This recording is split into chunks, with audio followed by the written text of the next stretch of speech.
திருவாரூர் மாவட்டம் முத்துப்பேட்டை அருகே உப்பூர் பொதியில் அறுவடைக்கு தயாராக இருந்த 100 ஏக்கர் நெற்பயிர்கள் மழையால் சாய்ந்திருக்கின்றன. கள தகவலுடன் நிகராம் செய்தியாளர் ராஜசேகர், தற்போது பாதிப்பு எந்த அளவுக்கு இருக்கு? அதிகாரிகள் பார்வையிட்டிருக்காங்களா?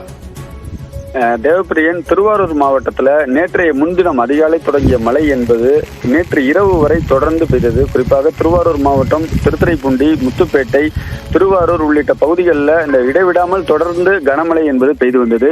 இந்த நிலையில திருவாரூர் மாவட்டம் முத்துப்பேட்டை அருகே உப்பூர் பகுதியில் 100 ஏக்கர் பரப்பளவான குறுவை நெற்பயிர்கள் அறுவடைக்கு தயாராக இருந்தது.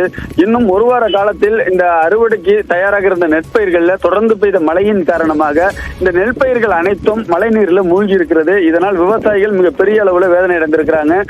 ஒரு ஏக்கருக்கு 30,000 முதல் 35,000 ரூபாய் செலவு செய்து கைக்கு பணம் கிடைக்க வேண்டிய நிலையில தற்பொழுது இந்த அறுவடை நேரத்தில் பெய்த கனமழை என்பது நெல் பயிர்களை முழுவதுமாக மழைநீரில் மூழ்கி இருப்பது விவசாயிகளை மிகப்பெரிய வேதனைக்கு அடைய செய்திருக்கிறது.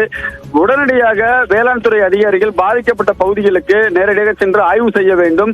அது மட்டுமில்லாமல் கணக்கெடுப்பு நடத்தி விவசாயிகளுக்கு இழப்பீடு வழங்குவதற்கான நடவடிக்கை எடுக்க வேண்டும் என அந்த பகுதி விவசாயிகள் மாவட்ட நிர்வாகத்திற்கு கோரிக்கை வச்சிருக்காங்க.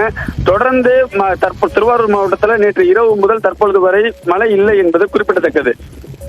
உங்களுடைய விரிவான தகவலுக்கு நன்றி ராஜசேகர்.